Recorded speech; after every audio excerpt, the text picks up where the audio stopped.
इस एनिमे को देखने के बाद आप हर एक एनिमे भूल जाओगे। अकेले में देखना मजा आएगा। सब्सक्राइब जरूर कर लेना। शुरुआत में हम एक लड़के गोजो को देखते हैं जो बड़े ध्यान से एक डॉल को घूर रहा होता है।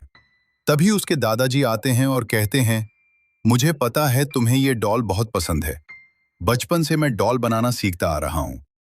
असल में गोजो का सपना होता है कि वो भी अपने दादाजी की तरह बेहतरीन डॉल मेकर बने। लेकिन तभी सीन चेंज होता है और हमें उसकी बचपन की एक याद दिखाई जाती है। एक लड़की उसे देखकर गुस्से में कहती है, तुम लड़के होकर लड़की की डॉल बनाते हो, कितने अजीब हो। इतना कहकर वो वहां से चली जाती है। और यही बात गोजो के दिल में इतनी गहराई से बैठ जाती है कि वो लोगों से दूर रहने लगता है और अपने शौक को छुपाने लगता है। अगले दिन हम देखते हैं कि गोजो रोज सुबह उठकर सबसे पहले उन खूबसूरत डॉल्स को देखता है और उन्हें देखकर उसके चेहरे पर अपने आप एक हल्की सी मुस्कान आ जाती है। वो उन डॉल्स को ऐसे देखता है जैसे वो उसके लिए सिर्फ खिलौने नहीं, बल्कि उसकी पूरी दुनिया हो। इसके बाद वो अपने दादाजी के साथ बैठकर नाश्ता करता है। सब कुछ बिल्कुल नॉर्मल चल रहा होता है। तभी उसके दादाजी अचानक उससे एक सवाल पूछते हैं, तुम्हारे स्कूल में कोई दोस्त नहीं है क्या? ये सुनते ही गोजो एकदम चौंक जाता है और शौक में उसके मुंह से मैगी लगभग बाहर आ जाती है। वो थोड़ा संभलते हुए जल्दी से बोलता है, नहीं नहीं, ऐसी बात नहीं है। बस मुझे टाइम ही कहाँ मिलता है किसी से बात करने का। जितना टाइम मिलता है उतना ही बात कर लेता हूँ। लेकिन अंदर ही अंदर वो जानता होता है कि ये सच नहीं है। असल में वो लोगों से दूर भाग रहा है क्योंकि उसे डर है कि कहीं फिर से कोई उसे जज न करे। और फिर हमारा गोजो स्कूल के लिए निकल पड़ता है। स्कूल पहुंचकर भी वो हमेशा की तरह क्लास में चुपचाप बैठा रहता है। वो बाकी बच्चों को हंसते बोलते देखता रहता है, लेकिन खुद किसी से बात करने की हिम्मत नहीं जुटा पाता। उसके मन में बस एक ही ख्याल घूमता रहता है, लोग मेरे बारे में क्या सोचेंगे। तभी अचानक एक लड़की, मरिन, तेजी से भागते हुए आती है और उसका बैलेंस बिगड़ जाता है। वो सीधा गोजो के ऊपर गिरने वाली होती है, लेकिन गोजो इतना नर्वस होता है कि वो उसे पकड़ ही नहीं पाता और धड़ाम से उसका सिर पास की बेंच से टकरा जाता है। उसकी सहेलियां तुरंत भागकर आती हैं और उसे उठाती हैं। अरे ठीक हो ना? वो हल्का सा मुस्कुराकर कहती है, हाँ हाँ, मैं ठीक हूं। फिर वो गोजो की तरफ मुड़ती है और पूछती है, गोजो, तुम्हें तो चोट नहीं लगी ना मेरी वजह से? लेकिन गोजो बिल्कुल चुप हो जाता है। उसे ऐसा लगता है जैसे उसके कानों में आवाज ही बंद हो गई हो, जैसे उसे सांप सूंघ गया हो।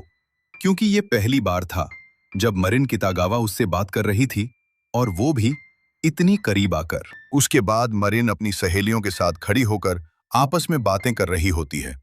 एक दोस्त बोलती है, चल ना, आज मूवी देखने चलते हैं। तभी उसकी दूसरी दोस्त हंसते हुए बोलती है, अरे कल ना मरिन को एक लड़का लाइन मार रहा था। लेकिन मरिन तुरंत उसे रोक देती है, छोड़ ना वो सब। फिर वो थोड़ा सीरियस होकर कहती है, मुझे ऐसे लड़के बिल्कुल पसंद नहीं है। अगर कोई मेरी फेवरेट चीज के बारे में कुछ भी उल्टा सीधा बोले ना, तो मैं बिल्कुल बर्दाश्त नहीं करती। वो गुस्से में आगे बताती है, वो लड़का मेरे बैग पर लगे पिक्स देख रहा था और बोल रहा था, अरे ये तो किसी एनिमे की चीज है ना। बस वहीं से मेरा मूड खराब हो गया।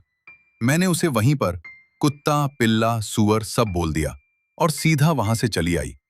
उसकी सहेलियां ये सुनकर हैरान रह जाती हैं, क्योंकि मरिन के लिए उसकी पसंद, खासकर एनिमे, कोई मजाक नहीं है। धीरे धीरे स्कूल खत्म हो जाता है और एक एक करके सभी बच्चे अपने घर जाने लगते हैं। लेकिन हमारा गोजो अभी भी क्लास में ही बैठा होता है। उसके कुछ क्लासमेट्स जाते जाते उससे बोलते हैं, भाई आज तू ही क्लास साफ कर दे, कल मैं कर दूंगा।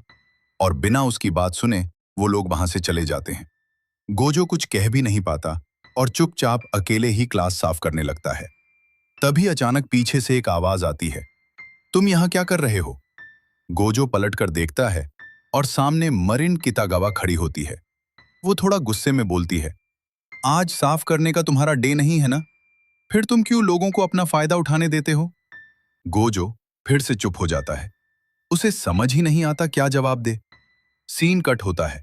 अब हमें गोजो का घर दिखाया जाता है। वो बैठकर सिलाई कर रहा होता है, लेकिन उसका ध्यान कहीं और ही होता है। उसके दिमाग में बार बार मरिन की बातें घूम रही होती हैं और साथ ही उसका वो बचपन का दर्द भी। वो सोच में इतना खो जाता है कि चक, उसके हाथ में गलती से कैंची लग जाती है। आह! वो हल्का सा दर्द सहते हुए बोलता है, दादाजी, कैंची लग गई, बैंडेज ले आइए।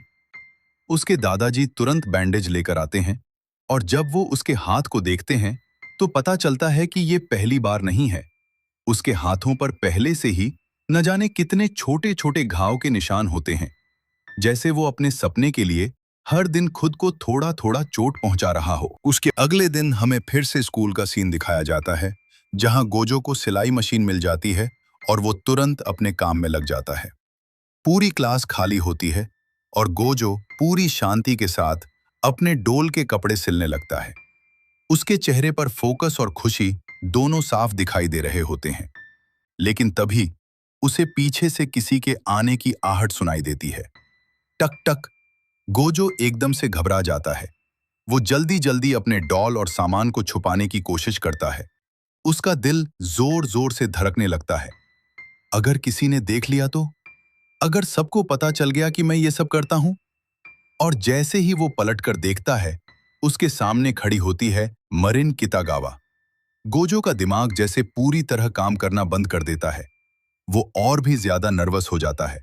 उसके मन में सिर्फ एक ही डर घूम रहा होता है। अगर मरिन को पता चल गया कि मैं ये सब करता हूं, तो क्या वो भी मुझसे नफरत करने लगेगी? क्या वो भी मुझे अजीब समझेगी? मरिन बोलती है, ये तुम्हारे हाथ में जापानीज डॉल है ना, जरा दिखाओ। गोजो डरते डरते दे देता है। मरिन, ओ ये तो पुरानी स्टाइल की है, पर कितनी सुंदर है। गोजो, सच सच बताओ, ये बनाना कहाँ सीखा? गोजो, वो, दादाजी। मरिन, सच में? मुझे बहुत पसंद आई। गोजो अंदर से, आज लाइफ सक्सेसफुल। फिर मरिन बोलती है, रुको, मैं तुम्हें कुछ दिखाती हूं। और भाई, सीधे गोजो के सामने कपड़े बदलने लगती है। गोजो का तो पानी ही निकल जाता है। फिर खुद ही, अरे, तुम पीछे घूम जाओ। गोजो, मेरे साथ ही क्यों होता है ये सब?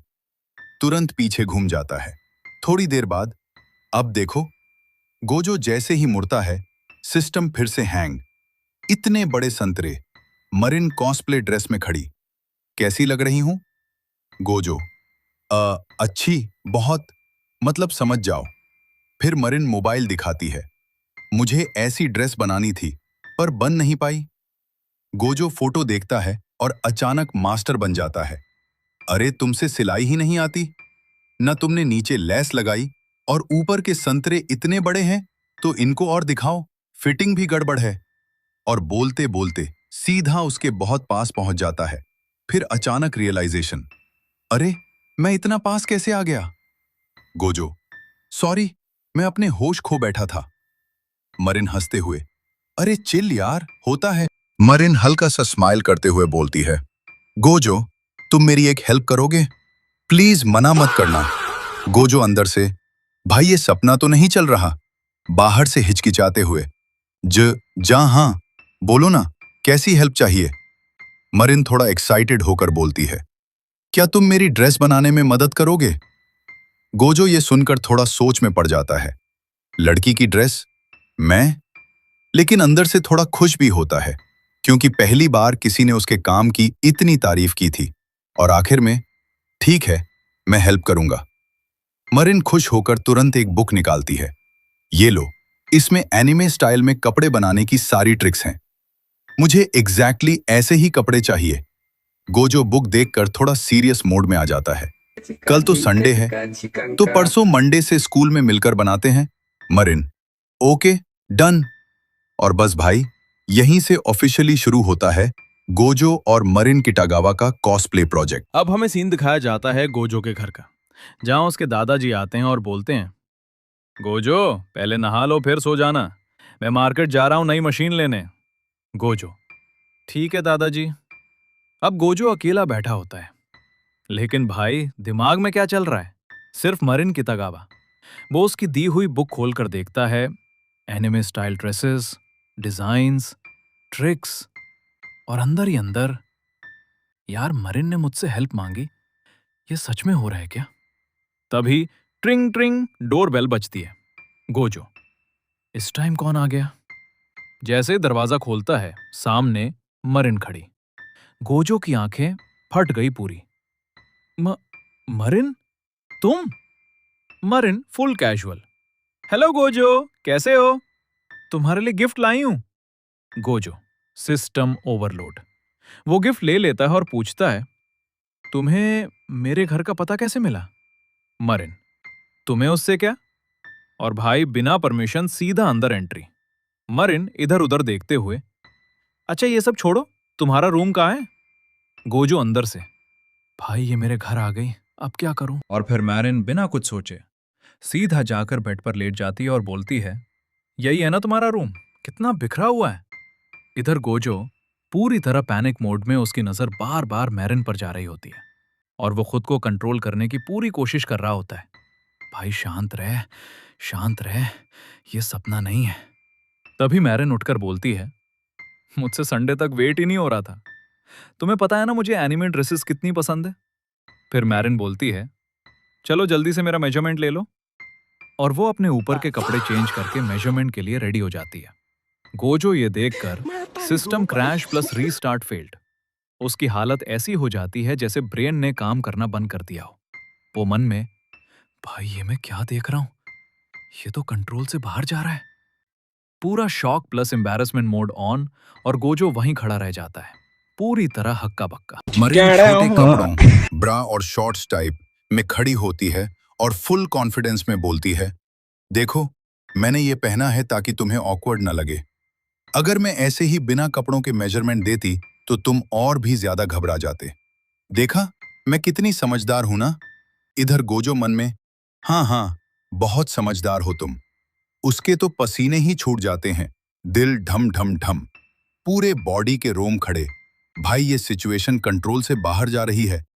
फिर गोजो समहाउ खुद को संभालता है और बोलता है, ठीक है मेजरमेंट लेता हूं। वो ऊपर से स्टार्ट करता है, लेकिन उसके हाथ ऐसे कांप रहे होते हैं जैसे अभी गिर जाऊंगा। गोजो, शांत रहे, काम पे फोकस कर। पता नहीं मेरा फोकस इसके संतरों पे क्यों जा रहा, लेकिन सामने मरिन फुल चिल मोड में। फिर मरिन आराम से बेड पर लेट जाती है। गोजो, अरे ये क्या कर रही हो? मरिन, अरे अभी और मेजरमेंट लेना है ना, आराम से ले लो। मेरे बूब का मेजरमेंट। गोजो का दिमाग एरर 404।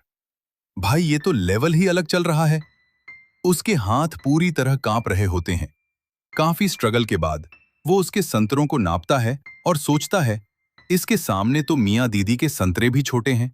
वो समहाउ मेजरमेंट कंप्लीट करता है और अंदर से, आज तो मेरी आत्मा शरीर छोड़कर वापस आई है।